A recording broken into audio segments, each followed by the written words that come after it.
একদম শেষ মুহূর্ত 11th আওয়ারে গিয়ে নিলাম থামিয়ে দিল ভারত সরকার।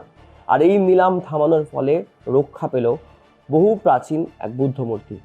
ভারতের এই বড় অ্যাসেট চলে যাচ্ছিল বিদেশে। 11th আওয়ারে ভারতের এই সিদ্ধান্ত বা নিলাম বন্ধ করার সিদ্ধান্তের পরেই কিন্তু এগোটা বিষয়টা কিছুটা হলেও স্তীমিত হয়েছে। কি হয়েছে ঘটনা? সিনেমার চিত্রনাট্যকে হারে মানাচ্ছে নাটকীয়তা। শেষ মুহূর্তে থামানো গেল নিলাম।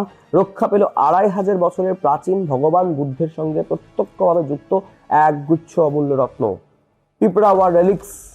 সীমান্ত পেরিয়ে সময়ের সঙ্গে পাল্লা দিয়ে চলা এই কূটনৈতিক আইনি অভিযানের লক্ষ্য ছিল একটাই: ভারতের সভ্যতা ও আত্মিক উত্তরাধিকারীর অঙ্গচ্ছেদ হতে না দেওয়া। ঘটনার সূত্রপাত কিভাবে, শুরুটা কিভাবে হয়েছে? ঘটনার সূত্রপাত একটি রুটিন অ্যালার্ট দিয়ে, কিন্তু খুব দ্রুত তা বদলে যায় আন্তর্জাতিক স্তরের এক টান অভিযানে। জানা যায় লন্ডনে থাকা পিপড়াওয়া বুদ্ধরত্ন নিলামে তুলতে চলেছে আন্তর্জাতিক নিলাম সংস্থা সোথেবিজ। হংকংয়ে বেস প্রাইস প্রায় $100 মিলিয়ন। 1988 সালের প্রাচীন কপিলাবস্তু স্তূপে এই রত্নগুলি আবিষ্কার করেছিলেন ব্রিটিশ প্রত্নতত্ত্ববিদ উইলিয়াম ক্ল্যাক্সটন পেপ্পে। 127 বছর পরে তারই বংশধর সেই রত্ন নিলামে তোলার উদ্যোগ নিয়েছিলেন।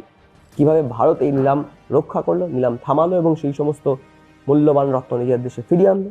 পিপড়াওয়া উত্তরপ্রদেশের গোরক্ষপুরের কাছে অবস্থিত, বৌদ্ধ ইতিহাসে যার গুরুত্ব অপরিসীম। এই রত্নগুলি শুধু গয়না নয়, বুদ্ধের অস্থি ধাতু, রিলিকওয়ারি ও খোদাই করা পাথরের সঙ্গে যুক্ত এক অনন্য ঐতিহ্য। প্রথমবার 127 বছর পরে ব্রিটেনে নিয়ে যাওয়া এই রত্নগুলির একাংশ ভারতে থাকা বুদ্ধ রেলিকের সঙ্গে পুনর্মিলিত হওয়ার সুযোগ তৈরি হয় the light and lotus relics of the awakened one প্রদর্শনীর মাধ্যমে।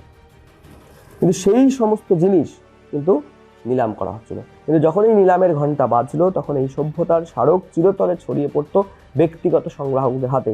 আরও ভয় ছিল চীনের হাতে যদি চলে যায়, সেখানেই হস্তক্ষেপ করে ভারত।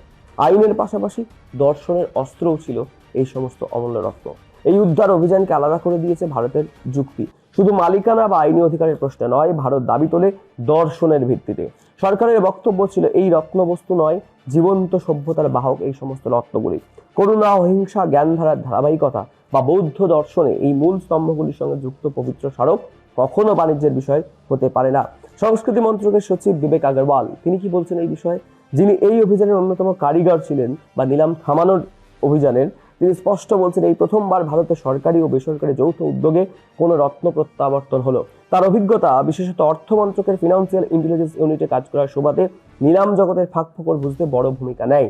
শেষ 72 ঘন্টায় আইনি নোটিশ, কূটনৈতিক চাপ ও তথ্য প্রমাণের দৌড়ে থামে এই সমস্ত নিলাম প্রক্রিয়া।